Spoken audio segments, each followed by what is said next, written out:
Hey kiddo, how you doing? I hope you're doing well. I just want to remind you today, be yourself. I know that sounds simple, but the truth is, there are so many outside sources. There's so many influences, people who are saying they know what you should look like. And the truth is, most of us don't. Most of us don't have a clue. Most grown-ups truly are 5-year-olds with adult skin. I remember when I learned that lesson.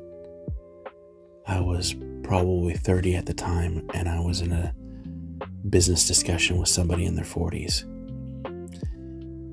And as they lost their cool and devolved into an emotional mess in front of me, I mentally watched the person turn from a 43-year-old man to a 5-year-old kid. And I realized just because people look like adults doesn't mean they are. The truth is, to be true to you, you gotta know you. And the world doesn't give you much time to know you. Not if you put yourself in its river, its flow of information.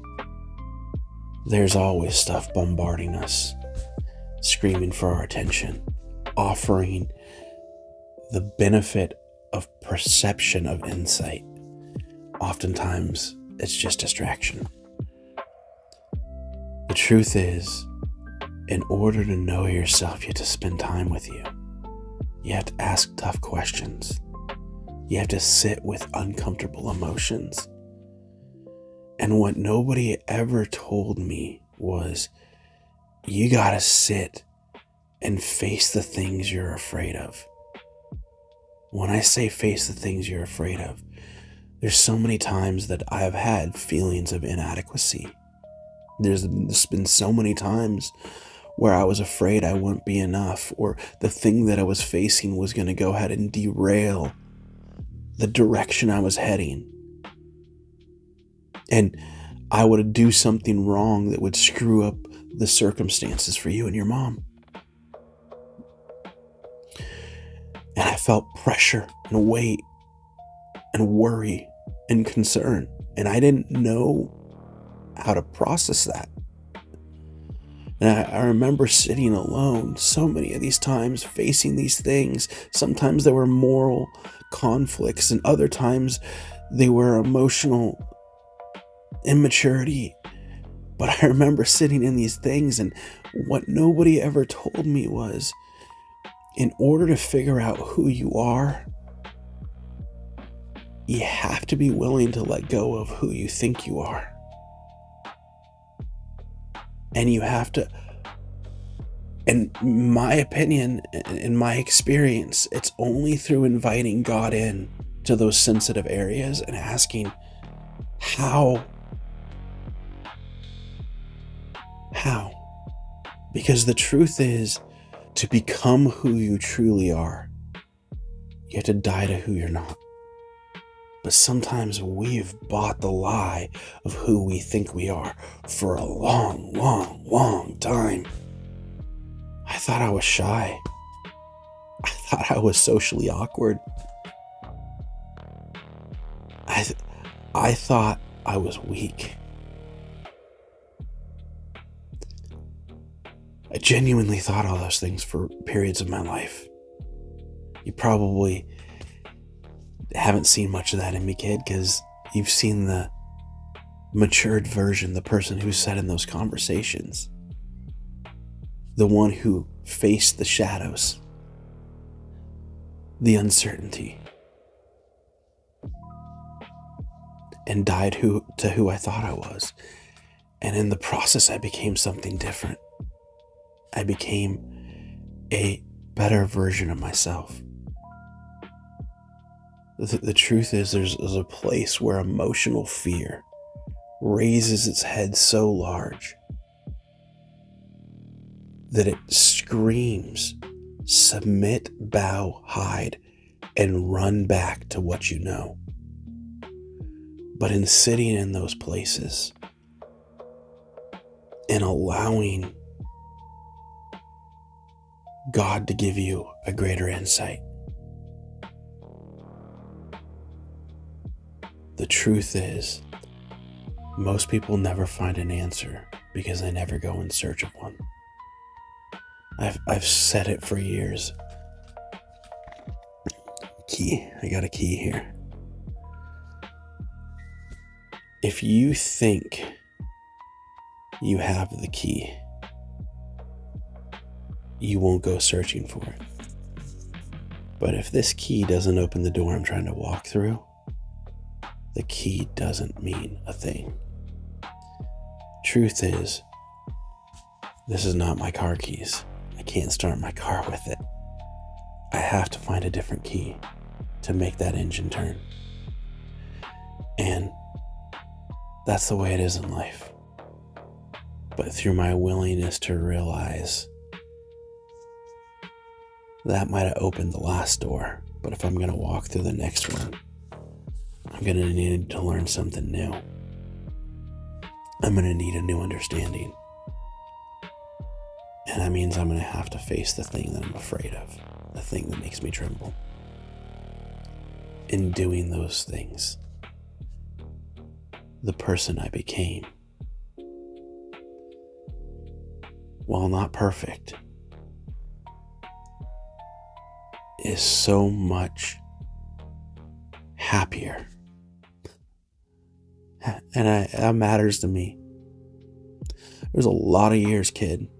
There was a lot of years that I was terrified of what I invited you into. Meaning, this world is so harsh. This world is so full of anger and frustration and hatred and bitterness. And it felt like everybody I saw was on the same factory line, from childhood awe to adult misery. And that every parent kept putting their kid on the same factory line that produced them, and none of them enjoyed who they were. And I was looking around going, what are we doing? How can I find a solution? How can I find an answer so that I could teach you how to live with joy? That was my heart. It's been my heart. And I'm getting emotional because it was so dark at times. And I remember just feeling like it was hopeless, like the clouds would never part. That the suffering would never cease, that it would always be misery. Because it felt like misery. It felt like I had been abandoned. It felt like I had been abandoned to the loneliness of suffering.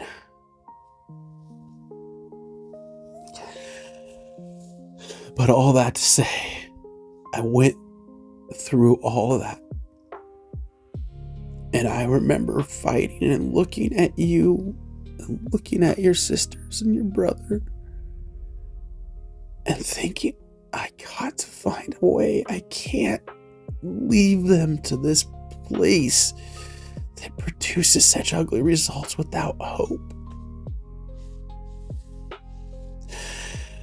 And I'm so grateful. I'm so grateful for now. You see, there was a dying to self.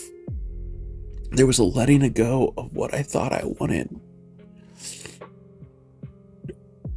I thought I wanted all the flash. Not really, but it seemed to be the best of what this world had to offer. I just wanted comfort, to be honest with you.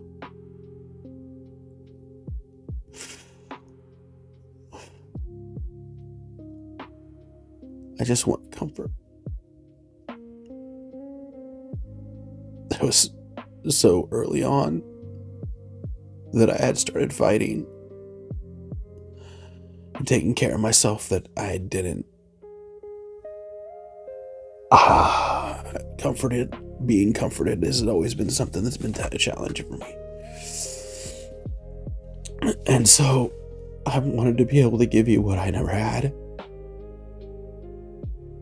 And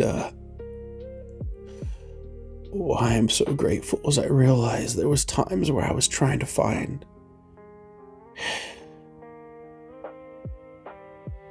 and what I found is everything I always wanted was always with me. I love you. I love your mom. I love your siblings. I love my friends. I love my God. And I am so grateful for the moments that I get to have. Because it wasn't always like this. It was so easy to get caught up in concern and worry. But it's those moments where we're alone and we allow ourselves to ask the tough questions. What am I doing? Who am I? Why am I even doing this? I know it sounds simple, but it's not. Even in me recording these, I found myself trying to emulate what I thought success looked like, because it's wise to learn from other people. We should learn from them, but we shouldn't try to be them. We spend so much time giving away the beauty that is us to become a middle version of average so we can blend in with a room we don't want to be in. Don't do it. I got so much ahead that I look forward to talking with you about.